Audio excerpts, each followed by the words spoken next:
कामचोर देवरानी। एक बार की बात है, सुषमा अपने पूरे परिवार के साथ खुशी खुशी मोहन नगर में रहती थी। उसकी 2 बहुएं थी, पल्लवी और शिवानी। एक दिन दोनों बहुएं रसोई में काम कर रही होती है कि तभी उनकी सास सुषमा उन्हें बुलाती है। अरे बहू, जरा इधर तो आना। शिवानी, जरा जाकर देखना सासू माँ क्या कह रही हैं। दीदी, आप ही देख लो ना जाकर, आपको भी तो सुनाई दे रहा है। अरे मैं आटा गूंद रही हूँ ना, तुम चली जाओ। हाँ, तो मैं भी तो सब्जी काट रही हूँ ना दीदी। अरे बहू, जल्दी आओ। ओह, ये तो जाएगी नहीं। मैं ही जाकर देखती हूँ कि क्या करना है। पल्लवी सुषमा के कमरे में जाती है। जी मम्मी जी, क्या हुआ? शाम को घर पर कुछ मेहमान आने वाले हैं, तो तुम अच्छा सा खाना बना लेना बहू। ठीक है मम्मी जी, आप बता दीजिए क्या क्या बनाना है और कितने लोग आ रहे हैं। सुनील की मौसी जी और उनका पूरा परिवार आ रहा है। कुल मिलाकर 3 लोग और हमें मिलाकर हुए 9 लोग। तो अभी से ही तैयारी करना शुरू कर दो। और हाँ, घर की सफाई भी कर देना, हाँ, अच्छे से। जी मम्मी जी, सब काम हो जाएगा, आप चिंता मत कीजिए। पल्लवी शिवानी को घर में मेहमान आने वाले हैं इसके बारे में बताती है। क्या? 9 लोगों का खाना बनाना होगा, घर की सफाई करनी है? बाप रे, सासू माँ ने तो हमें घर की नौकरानी ही समझ कर रखा है। ऐसा नहीं बोलते शिवानी, हम इस घर की बहू हैं और घर के काम करना हमारा फर्ज है। दीदी तो है ही सासू माँ की चमची, जब देखो सासू माँ सासू माँ। मैं तो इतना सारा काम नहीं करने वाली।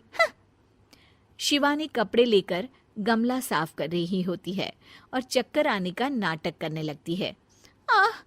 मेरा सर चकरा रहा है। तभी वहां पल्लवी और सासू माँ जाते हैं। अरे बहू, क्या हो गया तुम्हें? मम्मी जी, बहुत तेज सर में दर्द हो रहा है। तुम एक काम करो शिवानी, आराम कर लो।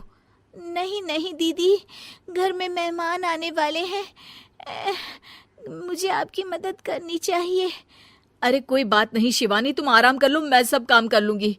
ठीक है दीदी, अगर आप इतना कह रही हैं तो आराम कर लेती हूँ। शिवानी आराम से अपने कमरे में मैगजीन पढ़ रही होती है। इसे कहते हैं आराम की जिंदगी। इतना सारा काम। चलो, सारा काम खत्म हो गया, शिवानी को देख आती हूँ। शिवानी अपने कमरे में ईयरफोन में गाने सुनते सुनते सो जाती है और उसके साइड में मैगजीन भी रखी होती है। पल्लवी वहां आ जाती है और वो सब देखती है। ओहो, तो मतलब सब काम चोरी का बहाना था। अभी बताती हूँ इसको। घर का सारा काम मुझे करना पड़ा और ये महारानी यहाँ मैगजीन पढ़ रही है, गाने सुन रही है। पल्लवी रसोई से एक प्लेट और चम्मच लेकर आती है और शिवानी को थाली बजाकर उठाने लगती है। शिवानी अचानक से उठती है। उठ गई महारानी, गाने भी सुन लिए, मैगजीन भी पढ़ ली। तुम तो बहुत बड़ी झूठी निकली शिवानी।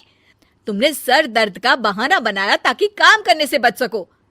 हाँ, बनाया बहाना, तो क्या करती, इतने सारे काम करती। मुझे कोई शौक नहीं है चापलूसी का।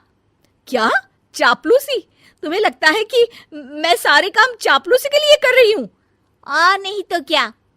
तभी वहां सासू माँ आ जाती हैं। अरे बहू, वो लोग बस आने ही वाले हैं, तुम तैयारियां कर लो। जी सासू माँ, तुझे तो मैं बाद में देखती हूँ।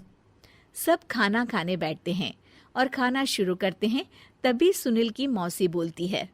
वाह भाई वाह, खाना तो बहुत ही अच्छा बना है सुषमा जी, एक एक चीज में क्या स्वाद है। ये सुनकर शिवानी मुंह बना लेती है। उसे अपनी जेठानी की इतनी तारीफ रास नहीं आती। आपकी बहुएं तो बहुत ही अच्छा खाना बनाती हैं। हाँ, बनाती तो दोनों ही अच्छा है, पर आज ना ये सारा खाना बड़ी बहू ने बनाया है। छोटी बहू की तबीयत ठीक नहीं थी, सो इसलिए। मानना पड़ेगा सुषमा जी, आपकी बड़ी बहू तो बहुत ही गुणवान है। पल्लवी की तारीफ सुनकर शिवानी को जलन होती है। पल्लवी ये सुनकर खुश हो जाती है और शिवानी की तरफ देखकर उसे चिढ़ाती है। कुछ देर बाद मेहमानों के जाने का वक्त हो जाता है। मौसी जी सबके लिए उपहार लाई होती है। वो सबको शगुन के पैसे देती हैं और अंत में पल्लवी के पास आती है। तुम्हारे लिए शगुन का लिफाफा तो है ही, पर बहू तुम्हें एक और उपहार भी मिलेगा इतना अच्छा खाना बनाने के लिए। मौसी अपने सोने के कंगन निकालकर पल्लवी को पहना देती है। ये लो, ये मेरे मनपसंद कंगन है, अब से ये तुम्हारे हुए। धन्यवाद मौसी जी। ये देखकर शिवानी तो पूरी तरह से जल जाती है और गुस्से से रसोई में चली जाती है। तभी वहां पल्लवी आ जाती है और उसे अपने कंगन दिखाने लगती है।